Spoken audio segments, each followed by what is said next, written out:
Alors vous connaissez forcément Adam et Ève. Ils ont voulu goûter aux fruits défendus alors qu'ils savaient que c'était risqué. Quel dommage qu'ils n'aient pas connu auparavant les produits de Claire. Et oui, on leur avait interdit le fruit en lui-même, mais pas sa version transformée. Il y aurait donc eu moins de conséquences.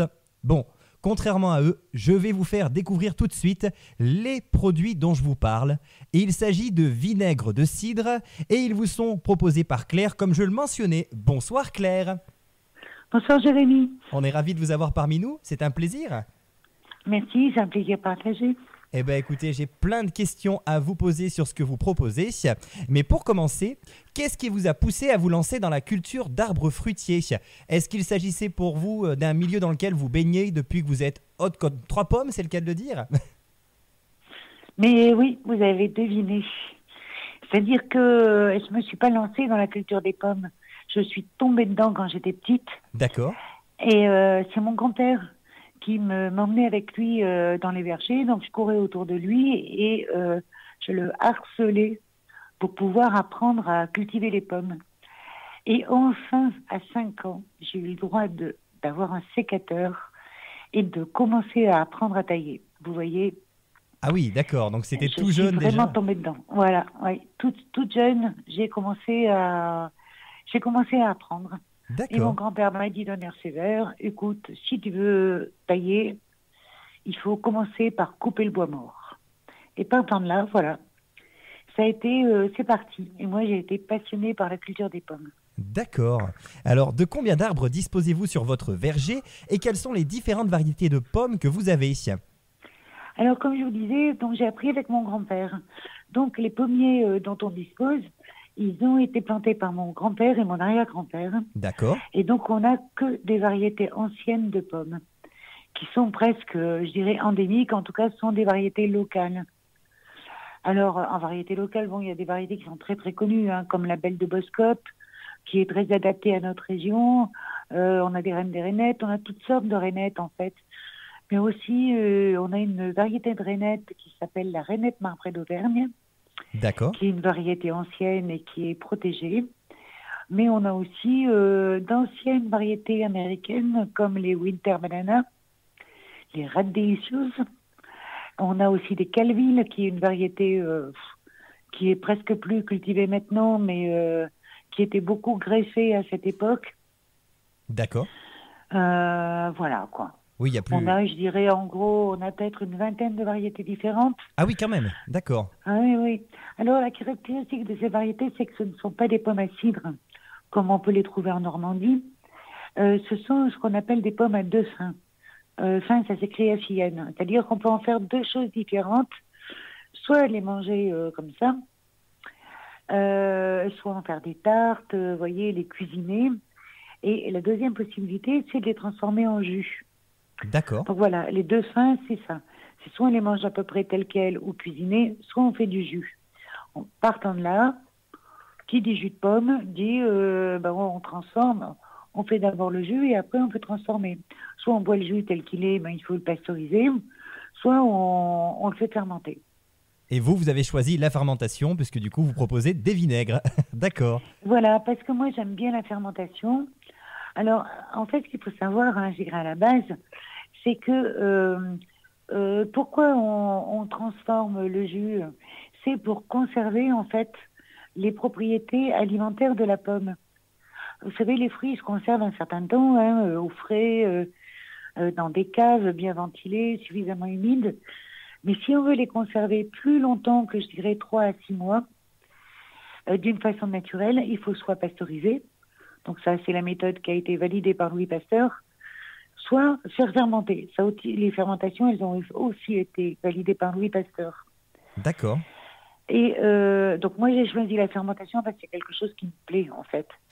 Et le type de fermentation qu'on pratique, donc nous on pratique une méthode qui s'appelle la méthode orléanaise, donc qui justement a fait l'objet de recherches à l'époque de Louis Pasteur, qui a identifié que pour faire du vinaigre, à partir du jus de pomme, il faut faire 2 fermentations successives. D'accord. C'est d'ailleurs la définition du vinaigre en fait. Qu'est-ce que c'est que le vinaigre? C'est un produit qui est issu de la double fermentation biologique d'un fruit. Donc là, le fruit, c'est la pomme. Donc deux fermentations, donc on fait le jus. Première fermentation, on va transformer le sucre en alcool. Quand cette fermentation est terminée, par l'effet de l'oxygénation, on va transformer l'alcool en acide acétique et on aura le vinaigre. D'accord. Et alors, quels sont les paramètres à surveiller pour éviter justement les pépins et obtenir un vinaigre de qualité? J'imagine qu'il n'est pas toujours facile d'obtenir un juste équilibre pour qu'on ait toutes les saveurs sans avoir trop d'acidité non plus en fait. Oui, ça c'est pas facile. Alors effectivement, ça fait partie du savoir-faire qu'on acquiert petit à petit au fil du temps.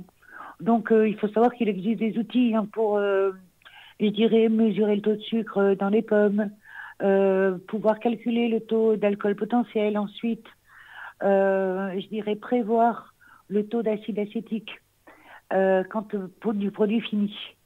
C'est très important, vous avez raison de poser cette question parce que les vinaigres sont réglementés. Et en particulier, le vinaigre de cidre est un vinaigre qui doit contenir 5% d'acide acétique. D'accord. Donc ça suppose quand même un vrai savoir-faire et une surveillance attentive au fil des deux fermentations qui vont se produire. D'accord. Et est-ce qu'il y a besoin d'un vieillissement pour les vinaigres de cidre? Alors ça, c'est ensuite. Une fois qu'on a obtenu le vinaigre de cidre, qu'on est, je dirais, au bout, qu'on est venu à bout des fermentations, qu'on a réussi, qu'on a bien 5% d'acide acétique, là, c'est notre cas, on va affiner le vinaigre. Alors pourquoi on l'affine? Parce que il se stabilise en s'affinant. On va éliminer tout risque d'avoir de l'alcool résiduel dans le vinaigre et les arômes vont se concentrer. Et donc, on va obtenir un produit qui, d'un point de vue gastronomique, va devenir très bon, voire excellent. D'accord. C'est comme les fromages, on les affine, comme le jambon. Il est excellent lorsqu'il peut être affiné, le jambon cru. Vous voyez, il y a des gens qui sont spécialistes de ça, pour les jambons, pour les fromages. Nous, notre spécialité, c'est l'affinage des vinaigres, effectivement. D'accord. Alors justement, on va en venir au fait. On va maintenant parler un petit peu de vos produits. Quelles sont les différentes variétés de vinaigre que vous proposez? Alors nous, on a deux grandes catégories de vinaigres. On a les vinaigres donc de type classique, donc méthode orléanaise. Donc je vous ai expliqué là les doubles fermentations. Donc on a un vinaigre vieilli en fût de chêne, donc qui est millésimé du coup, puisque comme je vous l'ai dit, on affine. Ça veut dire que on va vendre des vinaigres qui ont qui ont un numéro qui indique l'année de laquelle, de la récolte des pommes en quelque sorte, l'année pendant laquelle on a fabriqué le vinaigre. D'accord. Et alors cette partie donc vieillit en fût de chêne et millésimée, mais on a aussi une autre partie qui vieillit dans des jarres, de façon à pas avoir d'arôme, je dirais, et de tanin du chêne, et là qu'on va aromatiser avec des plantes qu'on cultive pour la plupart. Donc par exemple, on va avoir dans les vinaigres aux plantes, on va avoir des vinaigres au thym, à la sauge, à la verveine, au bourgeon de sapin, à la gentiane, etc. quoi. On a aussi des vinaigres aussi. Alors, toutes ces plantes-là, on les cultive, mais on en achète quelques-unes. Donc, par exemple, ce qu'on achète, c'est la vanille. On achète aussi le citron. On fait un vinaigre au citron. Bon, voilà. On a en gros une quinzaine d'arômes. Ces vinaigres-là aussi sont millésimés. D'accord. Et j'ai même vu que vous aviez un vinaigre au chocolat, si je dis pas de bêtises. Ah oui. Alors là, ça fait partie des choses rigolotes qu'on essaye de faire. Il faut s'amuser aussi en travaillant. Et donc, le vinaigre au chocolat, c'est une recette qu'on a mis au point. Et ça n'a pas été bien facile. Il a fallu choisir un chocolat qui allait bien avec notre vinaigre de cidre. Donc, on a choisi un chocolat pur Sao Tomé, bio-équitable. J'ai oublié de vous dire qu'on est en bio aussi. Donc, tous les produits sont bio. D'où, ça complexifie un peu les choses. Mais ça permet d'être certain d'avoir un produit alimentaire qui est bon pour la santé aussi. D'accord. Voilà. Alors donc justement, ça, c'est une partie des vinaigres. Et on a Justement, une deuxième partie. vous parlez justement de la partie alimentaire, mais avec quel type de plat vos vinaigres s'accordent-ils le mieux? J'imagine qu'il faut réfléchir un petit peu avant de le mettre n'importe où, le vinaigre. J'imagine que ça s'accorde mieux avec certains plats que d'autres, du coup. Non, le vinaigre, par définition, il va avec tout. Nos vinaigres vont avec D'accord. tout. Et d'ailleurs, notre slogan, c'est de dire on peut mettre notre vinaigre à toutes les sauces. Ah oui, d'accord. Ah, c'est pratique. C'est- Ah ben oui, c'est pratique. Après, ça va être une question de goût, d'imagination ou de tradition. Par exemple, le vinaigre à la framboise, il y a une sorte de tradition ancestrale qui fait qu'on va déglacer le foie de veau avec le vinaigre à la framboise. Bon, on mange moins de foie de veau maintenant, mais par contre, on peut faire des aiguillettes de canard avec le vinaigre à la framboise, vous Ah voyez. oui, Mais aussi, on peut l'utiliser pour les salades de tomates, c'est très bon. d'accord. Ah oui, donc effectivement, ouais, ça donne des petites idées et ça évite d'être complètement paumé, c'est le cas de le dire. Et alors Mais oui. du coup, comment faites-vous pour élaborer une nouvelle recette de vinaigre? Est-ce que vos associations de saveurs sont basées sur des recherches, sur votre imagination ou sur les avis de vos clients, par exemple? Eh bien, tout est vrai dans ce que vous dites. C'est-à-dire que, par exemple, le vinaigre à la vanille, moi, j'aurais jamais pensé à faire un vinaigre à la vanille. C'est une plante exotique, la vanille, vous voyez, elle pousse pas dans notre jardin. Mais par contre, ce sont des clients qui nous ont demandé.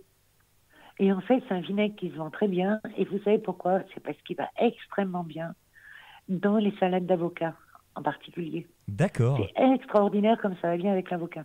Ça donne des idées, effectivement, tout ça. D'accord. Voilà. Et alors, sur Et votre... après, il y a les recettes de l'imagination, Ah oui, donc vous enfin de imaginez. notre imagination. Et donc, du coup, de cette imagination, là, est sortie carrément une nouvelle ligne de produits. Ce sont des vinaigres de cidre balsamiques. D'accord. Et donc, vous savez, pour quelqu'un qui fait du vinaigre, le rêve, c'est d'être au niveau des vinaigres de cidre, des vinaigres traditionnels de Modène, des vinaigres donc balsamiques de Modène, parce que c'est le top du vinaigre, en fait. Et à force de chercher, de réfléchir, etc., et bien on a fini par mettre au point des vinaigres de cidre balsamique. D'accord. Alors, bon, le problème avec les vinaigres de cidre balsamique, c'est que si on veut faire comme à Modène, les premiers millésimes, c'est à partir de 12 ans d'âge. Donc, il faut être très patient. Eh oui, j'imagine. Voilà. Comme malgré tout, j'avais tellement envie de faire un produit comme ça, j'ai fini par mettre au point un vinaigre de cidre balsamique à l'orange amère. D'accord.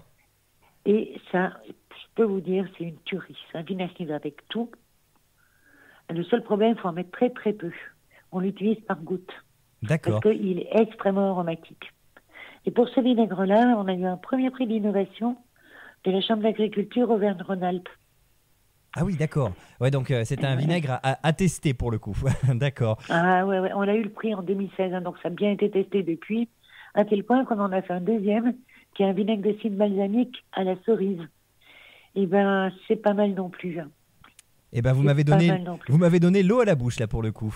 Alors sur votre site internet, vous mentionnez que les anciens appelaient le vinaigre de cidre élixir de jouvence. Pour quelle raison portait-il ce nom et est-ce toujours le cas aujourd'hui? Alors, le vinaigre, il était utilisé de cidre, hein. Il est utilisé depuis la nuit des temps, en fait. Parce que enfin, d'après ce qu'on sait, hein, d'après l'histoire, euh, c'est euh, c'est dans l'Antiquité que déjà les gens ont cherché à conserver je dirais les valeurs nutritionnelles des fruits. Et le vinaigre de cidre, il était utilisé en médecine, déjà parce que c'est un antiseptique, euh, et aussi parce que la pomme, c'est la pomme en fait, qui a des propriétés phytosanitaires reconnues, à savoir qu'elle aide à digérer, elle équilibre, si vous voulez, tout le système digestif, et en particulier, elle va équilibrer euh, l'acidité dans le corps. Parce que D'accord. c'est un fruit qui est peu acide, et en fait, du coup, il se digère bien. Il fait pas de mal à l'estomac, et au contraire, quand il est digéré, il va aider l'estomac à bien fonctionner. Et ces propriétés, bon, alors il y a eu, bien sûr, depuis l'Antiquité, il y a beaucoup de gens qui ont travaillé là-dessus, hein. Et donc, il y a des études qui ont été faites et qui montrent que le vinaigre de cidre, c'est un concentré de pommes, hein, surtout avec la méthode que nous on utilise. En fait, j'ai oublié de vous dire, pour faire 100 millilitres de vinaigre de cidre, nous, il nous faut 8 kilos de pommes. On rajoute rien. Quand même. Donc, ça veut dire que la pomme est concentrée, vous voyez. Et ce sont ces propriétés donc nutritionnelles, alimentaires, qui sont concentrées.